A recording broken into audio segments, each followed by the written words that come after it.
I was sitting in my rented rooms in Minneapolis, Minnesota, talking to my dad on the phone when he said, "April, I'm going to quit raising hogs." My first reaction, "Really?" He said, "Yeah, it's time. To understand this conversation, you need to know a little bit about who I am. I was born into a farm family in the corner of Iowa, a land that was once tall prairie grasses, but is now known for black soil, flat fields of corn, and pigs that outnumber people.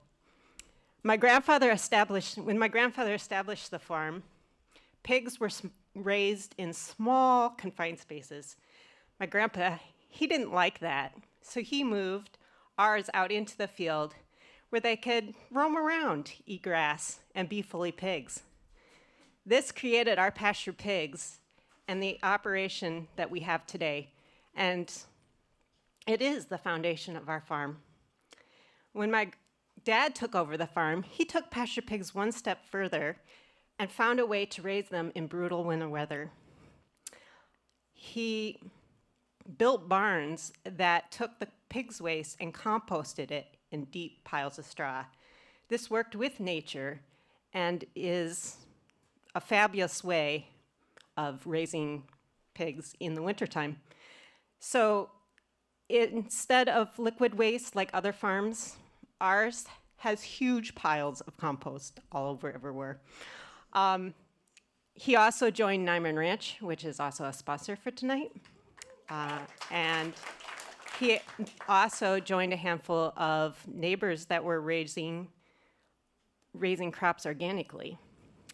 So this set us apart from the neighbors and really caused people to look at us like, "You're strange." But it also propelled us on a focus on sustainability. By the time I reached high school, the farm was in really good hands, so I left to explore the world. But pigs, and pasture pigs especially, and farming were always my backup plan. Eventually, I landed in Minneapolis, where I became a valet in parking cars. As far from farming as you can possibly get. Yet somehow, pasture pigs and farming were still a part of my identity. Everywhere I went, people called me the farm girl. And I got asked lots of farming questions. I think partly because I would travel back home as often as I could. But back home, things were not so good.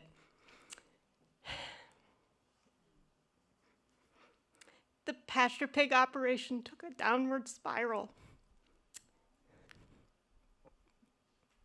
You're amazing.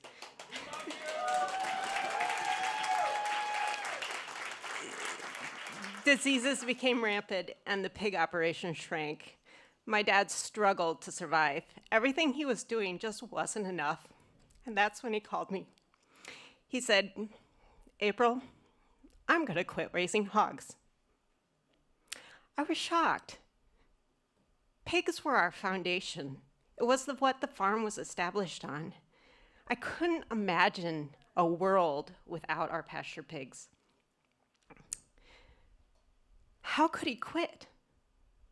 But that became a question, what if I took over pasture pigs? Could I do it? And the answer became yes. I was sure going to try, so I packed up my life in Minneapolis and headed back to the farm.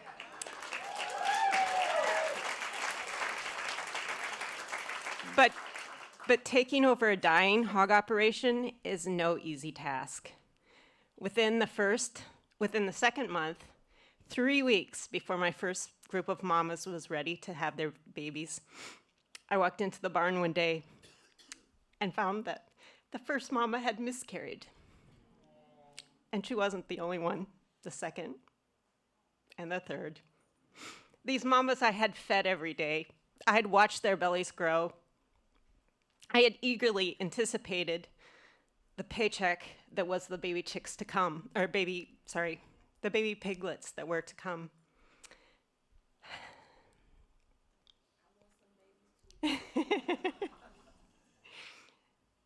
what a way to start farming.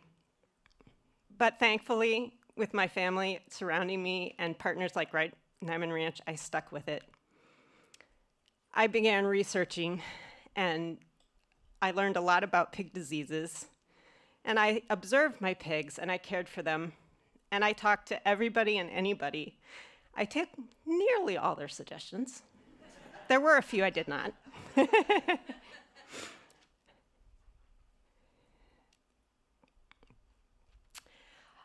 Through that struggle, though, there was also a joy emerging. It was the pigs themselves. Pigs are incredible animals. They have powerful noses that can excavate earth like in crater-sized holes, to their gentleness of raising piglets by the dozen. They are just worth fighting for in my book. So I kept going. My pigs became the tamest pigs in the neighborhood.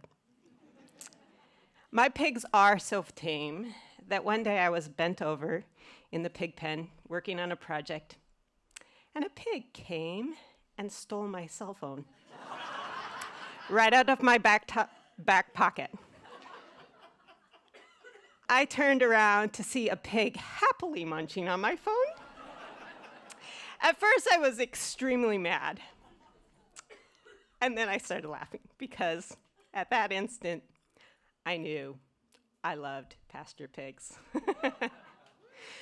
Today, the struggle to keep pasture pigs is still ongoing, but through the work that my family's doing, we are working hard to make our farm a regenerative farm that will last, not only outlive us, but last for the next generation to take over.